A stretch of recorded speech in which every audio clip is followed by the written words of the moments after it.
শরীয়তপুরে নড়িয়ায় পদ্মা নদী থেকে বালু উত্তোলন করায় ৮টি ড্রেজার মেশিন জব্দ করেছে নড়িয়া উপজেলা প্রশাসন।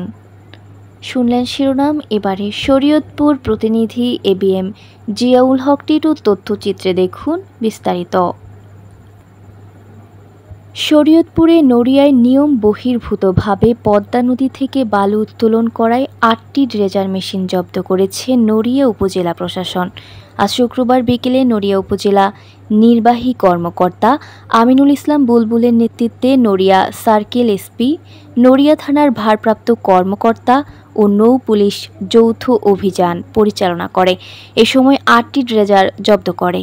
এ সময় বালু উত্তোলনের সাথে জড়িতরা পালিয়ে যায়। নড়িয়া উপজেলা নির্বাহী কর্মকর্তা আমিনুল ইসলাম বুলবুল জানায়, শর্ত সাপেক্ষে পদ্মা নদীর নড়িয়ার কেদারপুর ও সুরেশ্বর এলাকার নদীর বাম তীরের বালু অপসারণের জন্য নিলাম করা হয়। নিলামকারীরা শর্তের নিয়ম ভঙ্গ করে ড্রেজার দিয়ে নদী থেকে বালু উত্তোলন শুরু করে। তাই সরেজমিনে অভিযান পরিচালনা করে ৮টি ড্রেজার জব্দ করা হয়েছে। আটককৃত ড্রেজারের বিরুদ্ধে আইনানুগ ব্যবস্থা গ্রহণ করা হবে।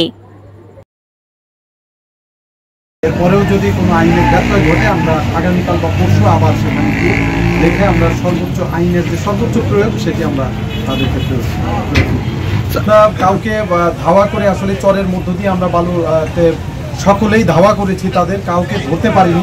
তারা আগেই পরিস্থিতি হয়তো বুঝে ফেলেছে কিনা জানি না, তারা পালিয়েছে চরের ওপারে গিয়ে এবং সব তালা দিয়ে চলে যাওয়ার কারণে আমরা কোনো মেশিন চালু করতে পারিনি, কারণ কোনো চাবি তো আমাদের কাছে নাই। যেই কারণে আমরা সেটি এতক্ষণ অপেক্ষায় ছিলাম যে কোনোভাবে এটি আনা যায় কিনা এই পারে, কিন্তু সেটি আমরা আনতে পারিনি। এখন আমরা জব্দ তালিকা করব, নামগুলো পেয়েছি, ওটার সামনে নাম লেখা আছে, সেগুলো বিরুদ্ধে আমরা ব্যবস্থা নিব। যদি তারা এটি 1 ইঞ্চি মাটিও এখান থেকে অবৈধভাবে নিয়ে থাকে, অবৈধগুলো আমরা কিন্তু তাদের বিরুদ্ধে ব্যবস্থা নিব, সেটি আমরা নিলাম করব এবং তাদের বিরুদ্ধে যে আইনানুগ জেল জরিমানার ব্যবস্থা রয়েছে সেটাও নিব। আমরা দুর্ভাগ্যজনক কাউকেই আটক করতে পারিনি। আমরা সর্বোচ্চ চেষ্টা করেছি। একজন সাংবাদিক মাহবুব সাহেব, ওনাকে আমি ভিডিও পাঠিয়েছি যে আমাদের চরের মধ্যে কিভাবে আমরা ধাওয়া করে প্রদত্ত একটি নোটিশ দেখতে পাই আমরা, যেটা আপনার স্থানীয় বলে আপনার বাংলাদেশ পানি উন্নয়ন বোর্ড শরীয়তপুর কর্তৃক বাস্তবায়িত শরীয়তপুর জেলার জাজিরা ও নড়িয়া উপজেলার পদ্মা নদীর ডান তীর রক্ষা একমত সংশোধনী শীর্ষক প্রকল্পের ড্রেজার যন্ত্র দ্বারা উত্তোলনকৃত ড্রেস ম্যাটেরিয়াল পদ্মা নদীর বাম তীর সংলগ্ন নদীর মধ্য নড়িয়া উপজেলার চরাত্তা এলাকার ডাউন স্ট্রিম থেকে অপসারণ, অর্থাৎ পদ্মার মাঝখানে যে চরটি আছে সেই চরটি অপসারণের জন্য একটি ড্রেস ম্যাটেরিয়াল অপারেশন আর কি জন্য একটি টেন্ডার আহ্বান করা হয়, ওপেন টেন্ডার।